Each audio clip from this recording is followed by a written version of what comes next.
दोस्तों नमस्कार। Kamran news point में आपका हार्दिक स्वागत है।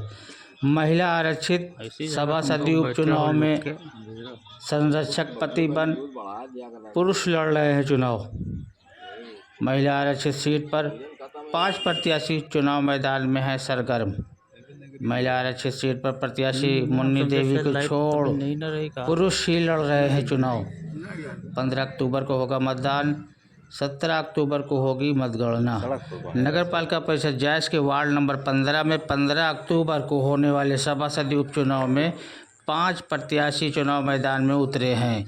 इनमें मुन्नी देवी, नजमा बानो, मोहसिना खातून, रेशमा बानो और निदा रहमान शामिल हैं। इनमें केवल प्रत्याशी मुन्नी देवी ही स्वयं चुनाव लड़ रही हैं। हालांकि प्रत्याशियों को चुनाव चिन्ह आवंटन होते ही प्रत्याशी चुनाव प्रचार कर मतदाताओं को हर तरह से अपने अपने पक्ष में मतदान कराने के लिए जुट गए हैं। वार्ड नंबर 14 गुरियाना कला। ये दुकानदार भाई है हमारे, ये बताएंगे। दुकानदार भाई क्या माहौल चल रहा?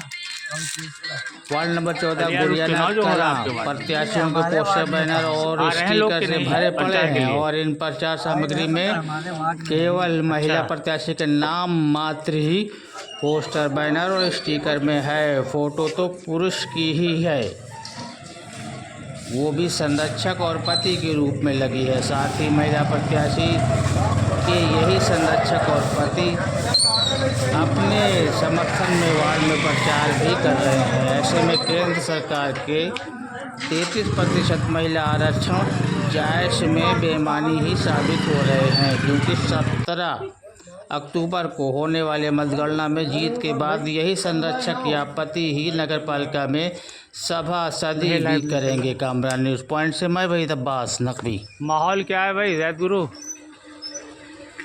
वार्ड नंबर 14 का माहौल क्या है इस वक्त?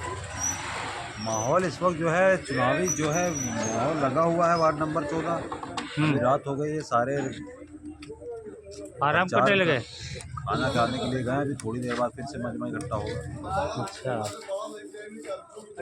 15 तारीख को चुनाव होने हैं। हाँ। 4 ही रोज का समय बाकी है। और कितने प्रत्याशी हैं इस वार्ड में? इस वार्ड में 5 प्रत्याशी चुनाव लड़ रहे हैं। अच्छा, क्या माहौल बना? पिछले 1 हफ्ते से वार्ड का जिस तरह से भ्रमण किया जा रहा है, वार्ड की दुर्दशा जिस तरह से लग रहा है कि कभी यहाँ किसी प्रकार का कोई काम ही नहीं हुआ है। काम नहीं हुआ। जनता की मांग है इस बार बदलाव तय। बदलाव का मन बना चुके हैं लोग। बिल्कुल, क्योंकि वार्ड की हालत बहुत ज़्यादा दुर्दशा खराब है। ना तो नाली की सफाई हो रही है, ना तो किसी कहीं पटिया रखी हुई है, ना तो कहीं सफाई होती है, ना कहीं पानी की व्यवस्था है, ना तो गलियों में या रोडों पे जहाँ कहीं भी मरकरी लगी है तो या तो वो बुझी बंद पड़ी है या तो लगी हुई है। क्या समस्या लगा आपका इस वार्ड की? इस वार्ड में सबसे बड़ी समस्या है बिजली की, पानी की, उसके बाद सफाई की। यहाँ किसी भी प्रकार का कोई काम नहीं होता है। किसी भी गली से किसी भी घर पे आप पता करिए तो मालूम चलता है सफाई कर्मचारी हफ्ते बाद 15 दिन सफाई करने ही नहीं आते। नाली कुछ बुझा रही है, मच्छर से डेंगू की बीमारियाँ फैल रही हैं। गली में रात शाम के टाइम रात को निकल जाइए तो मरकरियाँ बुझी हैं, लाइट आ रही है, स्ट्रीट लाइट जल रही है। मूलभूत सुविधाओं से लोग वंचित हैं, पूरी तरह से वंचित हैं। किसी का राशन कार्ड नहीं बन पा रहा है, सालों साल से जो है खराब नहीं बना है। इस वार्ड नंबर 14 में बदलाव तय है। बदलाव होता है। जी, बहुत बहुत धन्यवाद।